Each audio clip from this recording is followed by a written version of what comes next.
मामला क्या है? मामला ये है कि एक जानिब हम देख रहे हैं कि ईरान के साबिक रहबर आला आयतुल्लाह अली ख़ामनाई की मैयत क़ुम में नमाज जनाजा के बाद आज नजफ़ मुंतकिल की जाएगी, यानी कि इराक़। और दूसरी जानिब हम ये देख रहे हैं कि MOU तो साइन हो चुका, लेकिन उसके बाद अभी भी कुछ वो हालत जंग के बाद की सिचुएशन अभी भी बरकरार है। आज आबनाए हुर्मुज़ की बात करें तो वहाँ पर भी वेसल्स को निशाना बनाया गया और उसके ऊपर कतर की जानिब से भी रिएक्शन सामने आया है। फिर हम इसी असना में ये बातें भी सुन रहे हैं कि जो मुज़ाकरात हुए अब उनका अगला दौर पाकिस्तान में भी हो सकता है। तो फिर इसके साथ साथ नेटो का स्टेटस क्या होगा आगे? सदर ट्रंप आप जानते हैं कि इससे मुतालिक क्या बयानात दे चुके हैं, उनकी सोच इससे मुतालिक क्या रही है, आगे ये इत्तेहाद चलेगा या नहीं, इस पर भी हम बात करेंगे। दुरानी साहब, सबसे पहले thank you so much for joining us. ये ज़रा फरमाइएगा कि जो इस वक्त खित्ते की सूरत हाल है, इस वक्त एक जानिब आप देख रहे हैं कि ईरान में तारीख रकम हो रही है, यानी कि जिस तरह से कहा यह जा रहा था कि ये वो रजीम है जिसको ख़त्म करने के लिए अमेरिका ने जंग मुसल्लत की, और आज यहाँ पर जो प्रोसेशंस हो रहे हैं, जो इवेंट्स हो रहे हैं, जो तादाद है वहाँ पर आवाम की, जो आवाम का गम व गुस्सा है, वो एक नई तारीख रकम कर रहा है। एक तो इस पहलू पे आपकी राय। दूसरा, ये आबनाए हुर्मुज़ 60 दिन तक तो उसूलन यहाँ पर कोई मसला ही नहीं होना चाहिए था, लेकिन वहाँ पर हम देख रहे हैं कि अभी भी जहाज़ों को निशाना बनाया जा रहा है ईरान की तरफ से। इल्ज़ाम ईरान पे है, कतर ईरान का नाम ले रहा है, और कतर आपको पता है कि it's one of the mediators. तो फिर ये मामला कहाँ जाते हुए दिखाई दे रहे हैं आपको? जी, जहाँ तक वो आयतुल्लाह ख़ामेनी का जो फ्यूनरल है वो फकीदुल मिसाल है, उसका कोई जो है सानी नहीं है। खुद इमाम ख़ुमैनी की जब डेथ हुई थी 89 में, ये उससे कई गुना बड़ा प्रोसेशन है। फ्यूनरल का नमाज जनाजा भी अदा की गई। मेरे ख्याल में इससे बड़े नमाज जनाजा मेरे ख्याल में कहीं दुनिया में नहीं हुई होगी। और ये एक बड़ा क्लियर मैसेज था ईरान की तरफ से दुनिया को, और अपने ही मुखालिफिन जो ईरान के अंदर हैं या बाहर हैं, के लिए भी ये मैसेज था कि लोग जो हैं उनके साथ हैं। तो ये तो आप ये समझें कि इसका जो इमीडिएट जो इम्पैक्ट है वो आपके सामने आ जाता है। जहाँ तक इसकी बात है, स्टेट ऑफ हॉर्मुज़ की बात है, ये देखिए, ये एक स्टैंड अलोन इशू नहीं है। स्टेट ऑफ हॉर्मुज़ अमेरिका की तरफ से उनके खिलाफ वर्जियाँ हुई हैं, उनके ईरान के जहाज़ों पे हमला हुआ है और ईरान ने भी उसका जवाब दिया है। तो इसलिए अभी आप ये समझें, जो इस्लामाबाद MOU साइन हुआ है, लेकिन अभी उसके बाक़ियात या उसकी जो डिटेल्स हैं वो अभी तय होना बाकी है। इनमें से एक मुज़ाकरात जो हैं 11 जुलाई को मुमकिन है, उसका इम्कान है इस्लामाबाद में। वो टेक्निकल लेवल टॉक्स हैं, उसमें मुख्तलिफ इशूज़ हैं, उनको बात किया जाएगा, जिसमें ईरान के फ्रोज़न एसेट्स हैं, ईरान पे जो आयद पाबंदियाँ हैं, तहरीमात हैं, यानी जो सैंक्शंस हैं, वो बात होगी। उसके बाद ये है कि खुद स्टेट ऑफ हॉर्मुज़ है, उसके जो फ्यूचर के बारे में बात होगी, और वो खाली अमेरिका थोड़ी डिसाइड करेगा। तो इसके लिए जो है ईरान और ओमान के अलावा जो गल्फ स्टेट्स हैं वो भी उसकी स्टेक होल्डर्स हैं। जी जी, वो तो 5वां नुक्ता जो है MOU का उसके अंदर मेंशन है। लेकिन चूंकि आपने ये तस्करा किया, अब इसके अंदर कतर जैसे मुल्क का, आपको पता है कि ये जो इससे पहले जो मुज़ाकरात हुए लेक लुज़र्न में जो समिट हुई, जहाँ पर पाकिस्तान भी गया, पाकिस्तान मेज़बान था, लेकिन प्रॉपर्टी वो कतर की थी। कतर के वज़ीर आज़म वहाँ पर मौजूद थे, मीडिएटर वो हैं, लेकिन कतर की जानिब से ये कहना कि अपने महदूद मफादात के लिए ख़त्ते को ख़तरे में ना डाले।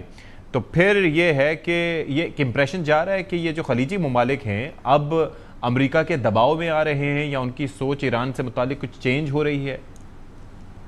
मैं नहीं समझता हूँ, क्योंकि कतर के तारीख़ी तौर पे अभी रिसेंट हिस्ट्री में भी अगर आपको 2016 में जो कतर के प्रॉब्लम हुआ था सऊदीया के साथ, UAE के साथ, तो ईरान कतर के साथ खड़ा था, तुर्की के अलावा। तो उनके आपने ये भी देखा कि ये ईरान ने कतर में जो है निशाना बनाया, अमेरिकन बेसिस को अगर से बनाया, लेकिन ये है कि कतर का जो ईरान के साथ रवैया और ताल्लुकात हैं वो बहरहाल वो मैच्योर हैं। इसलिए आप ये नहीं कह सकते कि वो कोई उनके दरमियान कोई नाचाकी हो जाएगी। और फिर ये बयानबाजियाँ होती रहेंगी। आपने प्रेसिडेंट ट्रंप को भी देखा, अभी भी वो सर के बयान दे रहे हैं, और उसके जवाब में ईरान ने भी दिया।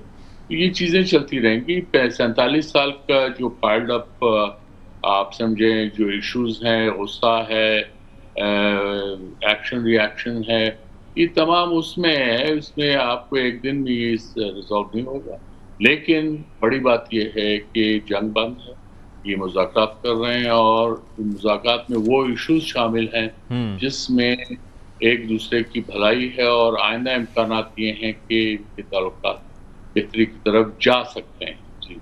अच्छा, साथ ही साथ अब ये जो ट्रंप और नेतन्याहू के जो ताल्लुकात हैं और जो अल्फाज ट्रंप की जानिब से इस्तेमाल किए गए कि he knows who is the boss, आपको क्या लगता है कि ये ज़ाहिर है कि और भी एक्सियस ने रिपोर्ट किया था जिस तरह की ज़बान ट्रंप की जानिब से नेतन्याहू के लिए इस्तेमाल की गई, और ज़ाहिर है कि इसका मरकज़ महवर वो सारा मामला है जो फरवरी में जो सारा मामला सेल किया गया था, बल्कि हार्ड सेल किया गया था सदर ट्रंप को कि किस तरह आप कार्रवाई करेंगे, लोग एकदम इख्तिदार पे काबिज हो जाएंगे और हॉर्मोज आपके कंट्रोल में आ जाएगा सारा कुछ। तो शायद उसी बुनियाद पर जो एम्बेरसमेंट हुई अमेरिका को, तो गुस्से में हैं सदर ट्रंप नेतन्याहू पर। फिर जो सीज़ फायर की खिलाफ वर्जियाँ आपको पता है नेतन्याहू की जानिब से की जाती रही, लेकिन क्या आपको ये लगता है कि ये इंडिकेट करता है कि सदर ट्रंप के ताल्लुकात नेतन्याहू से ख़राब हुए हैं या इसराइल एज ए स्टेट से ताल्लुकात ख़राब हुए हैं?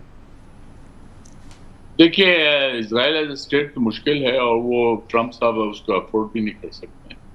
नेतन्याहू का फैक्टर हो सकता है क्योंकि नेतन्याहू जो है वो अपनी जान बचाना चाह रहे हैं। उनके खिलाफ जिस तरह से इस वक्त मुकदमा चल रहा है सुप्रीम कोर्ट में, इस वक्त वो ऑन होल्ड है इस वजह से कि एक हालत जंग में है, तो लिहाजा वो उस पर एक्शन नहीं लिया जा रहा।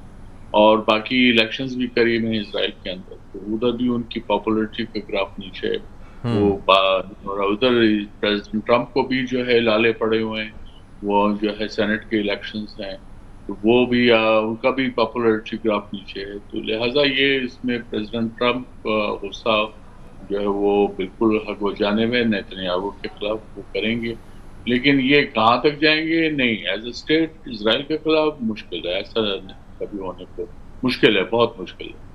अच्छा, एक जानिब हम देख रहे हैं कि नेटो का 36वां इजलास हो रहा है और नेटो के साथ जो ताल्लुकात की नौयत है वो काफ़ी तब्दील हुई। इस दफ़ा हमने ये देखा कि नेटो ने ये जो अमेरिका की जानिब से जंग मुसल्लत की जा रही थी उसका हिस्सा बनने से इनकार कर दिया। ज़ाहिर है कुछ सपोर्ट तो रही होगी, लेकिन अदरवाइज़ हमने देखा कि मामलात वैसे नहीं हैं जो रहे। अब जो जारहाना रवैया है, एक तो ये है कि वो कह रहे हैं कि फ़ंडिंग बढ़ानी होगी दीगर ममालिक को भी, और दूसरा ये है कि जिस तरह के बयानात वो दे रहे हैं, आपको लगता है कि वो इस इत्तेहाद को वन मैन शो की तरह चलाने की कोशिश कर रहे हैं? देखिए, हमेशा से अमेरिका ने हैवी लिफ्टिंग की है as far as NATO is concern. उसके तमाम जो है वो अखराजात, उनका असला, ये वो सारा कुछ है। लेकिन ये ट्रंप ने आके उसके बजट बढ़ाया है और उसको 4% ऑफ जीडीपी वो एग्री करवाया। और ये मीटिंग जो इस वक्त टर्की में हो रही है ये भी बहुत अहम है। और एक टर्की जो इसका मेंबर है, ये इस वक्त ये अलायंस 32 मेंबर स्टेट्स के शामिल है और इसकी अहमियत जो है हम सब पे वाज़ेह है। लेकिन ये ईरान पे जो हमला था वो ट्रंप ने अपने तौर पे यकतरफा तौर पे किया था। क्योंकि एक साल तक के बाद नेटो ममालिक साथ देंगे, लेकिन ऐसा हो नहीं सकता था क्योंकि नेटो जो है वो कलेक्टिव डिसीजन लेता है। हाँ, उसकी जो उसका आर्टिकल 5 है वो ये कहता है कि अगर एक मुल्क पे हमला हुआ नेटो के मेंबर पे, तो it would be construed as attack on all. वो अलग है, उसका इससे कोई ताल्लुक नहीं था। तो लिहाजा प्रेसिडेंट ट्रंप साहब जो हैं, जिस तरह के जो Maverick the man he is, तो उससे वो एक प्रॉब्लम है हम ये फेस कर रहे हैं। और उसको प्रेसिडेंट ट्रंप को जो है जरूरत ईरान को भी यही है कि उनको साइकोलॉजिकली डील करना चाहिए। ठीक है, असल में नेटो ने इसी तरह उनको साइकोलॉजिकली डील किया है। और जब ट्रंप ये चाहते थे कि वो ईरान पे हमला कर रहे हैं या उनके साथ दें या उनको इवन जो है एयर बेसिस दें, तो ये उनको फिर मुयसर नहीं। अच्छा, अब ज़रा एक और चीज़, चूँकि आपने तुर्की का तस्करा किया और आप जानते हैं कि जो हालिया जंग रही उसके अंदर सदर एर्दोगान की जानिब से बड़े सख्त बयानात इसराइल के मुताबिक और राइटली सो दिए जाते रहे। जो एग्रेशन थी इसराइली टुवर्ड्स ईरान, उसके पेश नज़र और दोनों ममालिक के ताल्लुकात they don't see I to आई, और अब ये है कि एक फ़रीक के तौर पर दिखाई देते हैं दोनों ममालिक के एक दूसरे के अगेंस्ट। अब इस चीज़ को अगर मद्देनज़र रखें, सदर ट्रंप जो है वो ज़ाहिर है कि आपको पता है कि वहाँ पर मौजूद हैं, और तुर्की की ये डिमांड रही है कि एक तो F-35 डील के हवाले से आज भी एर्दोगान साहब का बयान सामने आया, दूसरा वो जो कान तैयारा डेवलप कर रहे हैं उसके लिए वो जनरल इलेक्ट्रिक के इंजन्स भी वो चाहते हैं कि वो, हालांकि कांग्रेस उसके खिलाफ थी लेकिन उसके बावजूद वो चाह रहे हैं कि वो अमेरिका से एक्वायर करें, और उस पर नेतन्याहू का स्टेटमेंट भी अपनी जगह है कि ये नहीं होना चाहिए। तो ये डील आप किस तरफ जाते हुए देख रहे हैं इस सिचुएशन में? देखिए, टर्की जो है वो अपनी डिमांड तो करता रहेगा, being a NATO member state पे उसके अमेरिका के साथ अदरवाइज भी ताल्लुकात। आपने देखा कि तुर्की ने S-400 सिस्टम रशिया से खरीदा था, तो अमेरिका ने उस पर पाबंदियां लगा दी थी, सैंक्शन लगा दी, लेकिन अमेरिका को वो हटाना पड़ा। ये चीजें चलती रहेंगी इसमें जो है, और फिर हमारे तुर्की की वो डिमांड तो रहेगी कि अगर आपने जो जनरल इलेक्ट्रिक उसको वो इंजन्स फराहम करे, तो वो उनकी डिमांड का हिस्सा रहेगा। वो कब बर्फ पिघलती है, तो ये डिप्लोमेसी में ये सिलसिला जारी रहता है।